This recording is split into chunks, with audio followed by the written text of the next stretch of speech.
royaume. On ne rentre pas n'importe comment dans le royaume. C'est ce que Jésus explique à Nicodème dans Jean chapitre 3. La Bible dit Nicodème était un pharisien. Les pharisiens, c'était des scribes qui avaient la connaissance de la parole de Dieu, surtout dans l'Ancien Testament.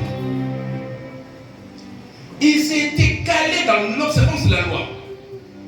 Ils se faisaient passer pour des gens saints, et Dieu les appelle les hypocrites. Alléluia. Et malheureusement, à l'église aujourd'hui, nous avons également des hypocrites, des pharisiens, des scribes. Bien, ne laisse pas parler tout ça. Ils vivent en Belgique sans être belge. Mais tu peux vivre en France sans être français. Ainsi, tu peux venir à l'église sans être de l'église. La vie chrétienne, ce n'est pas un lieu de culte qu'on fréquente. La vie chrétienne, ce n'est pas un poste qu'on occupe à l'église. La vie chrétienne, ce n'est pas chanter la chorale. La vie chrétienne, ce n'est pas faire l'intercession. C'est de l'intimité qu'il y a au dedans. Dieu n'a que faire de tout ce que tu fais pour lui. Tu ne l'intimides pas. Alléluia. Dieu n'a que faire de tout ce que vous faites pour lui. À partir du moment où il ne vous compte pas comme enfant, vous n'aurez pas d'héritage. C'est comme les messieurs qui travaillent chez vous sans être répertoriés. Donc un matin, vous vous levez chez vous et vous voyez quelqu'un essuyer les glaces, les vitres de vos fenêtres. Mais vous ne les connaissez pas comme serviteur chez vous. Donc il n'a pas de salaire. Et il y a un salaire. On pense à la vitre, comment ça s'appelle. Il y a un salaire. Mais il y a un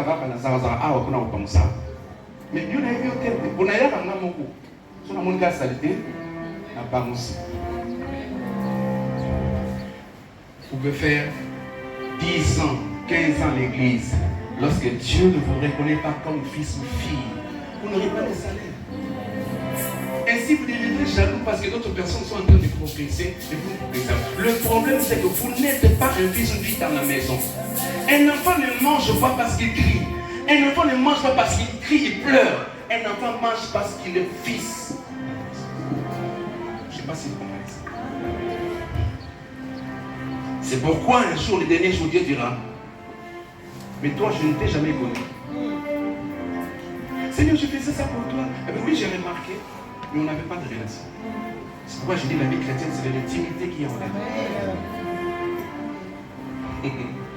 C'est pourquoi vous n'avez jamais appris l'anglais. Parce que vous n'aimiez pas les professeurs d'anglais. Soit à côté dans la cour, oui. How are you? La personne que vous aimez finit par se reproduire en vous. Amen. Vous devenez la personne que vous aimez. C'est pourquoi lorsque Moïse monte sur la montagne, lorsqu'il descend de la montagne, son visage brille parce qu'il est allé au contact de la lumière. Oh, celui qui prie, un Dieu qui brille, finira par briller comme les dieux qui brillent. Je reprends cette phrase. Celui qui prie, un Dieu qui brille, finira par briller comme les dieux qui brillent. On devient la personne qu'on adore. On devient la personne qu'on adore. On devient comme Dieu parce qu'on approche Dieu dans l'intimité. C'est pas la Bible. Lorsque tu pries, entre dans ta chambre, ferme la porte. Dieu insiste. Il nous fait des intimes, non pas des fanatiques. Être enfant de Dieu, c'est pas être fanatique. Fanatique, c'est apprécier les œuvres de quelqu'un sans pourtant avoir une relation avec lui. Amen. L'homme, il faut tout à fait. Est-ce qu'on y est bien? En fait, Dieu n'est pas un pharmacien. Que vous allez dans une pharmacie, vous achetez des produits pour votre guérison. Lorsque vous êtes guéri, vous oubliez le visage du pharmacien. J'ai jamais vu quelqu'un rentrer à la pharmacie. Excusez, j'ai acheté malade, j'ai acheté des produits ici et puis ça m'a guéri. C'est pourquoi je viens de dire merci. Tout le monde s'en a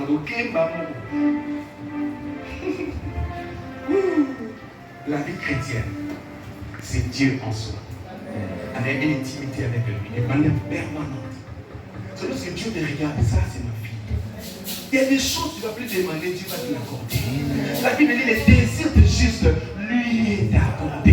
Il ne faut pas avoir un pied dans l'église, un pied au dehors. Il faut que Dieu soit suffisamment convaincu que tu es sa fille. Regarde ce que Dieu dit des choses.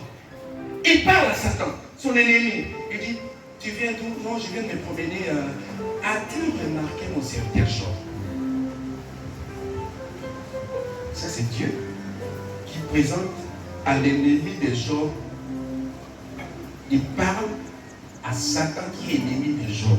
Il parle de Job.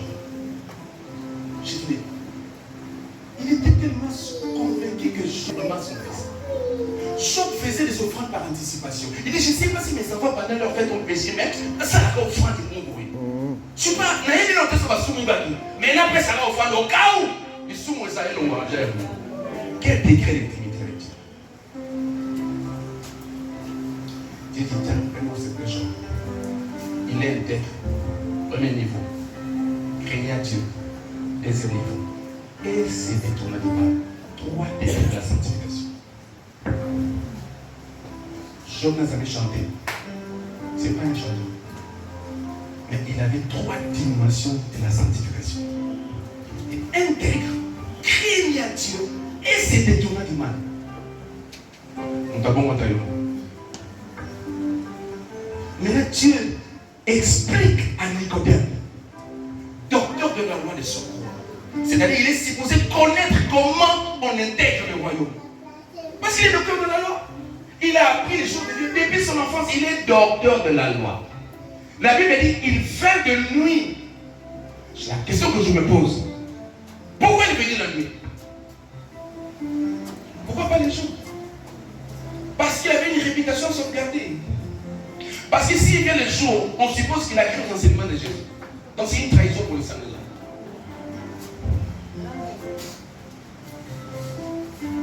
Il vient de nuit parce qu'en tant que docteur de la loi, il connaissait les mystères de la nuit. La nuit a un mystère. Et les plus grands mystères de la Bible se sont réalisés la nuit. La Bible dit au commencement, la terre était une forme vide, qui avait des ténèbres sur la surface de la Bible. Et Dieu dit que la lumière soit. Et la lumière fut. Même le monde est l'émanation du noir, du ténèbre. Donc la lumière a jailli dans les ténèbres. Israël, dont on parle ici, est sorti la nuit. Gédéon a vécu les Mananites la nuit. Si tu veux être debout la journée, il faut que tu sois à genoux la nuit. Si tu veux vaincre pour les batailles de ton foyer, tu dois être une femme qui prie la nuit. Parce que même les esprits, les grands esprits, travaillent la nuit. Les députés de miens se tiennent des réunions à la nuit.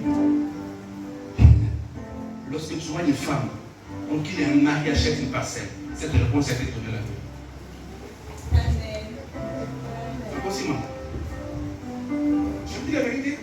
Le réponse du mari vers la femme, c'est dans la nuit. Et Jésus, connaissant les mystères de la nuit, même l'église, elle est la nuit. Qu'est-ce qui s'est passé? On arrête Jésus la nuit à Gethsemane.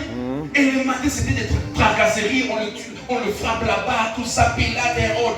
Connaissant que l'église doit être la nuit. C'était à 15 heures, la Bible dit, la terre tout entière. C'est à son nom. Donc il a pris l'église, il a pris la nuit, il a ramené le jour pour la naissance de l'église. Ce que le monde tout mal, c'est l'amour. Ça nous met la canne. Les sorciers travaillent la nuit.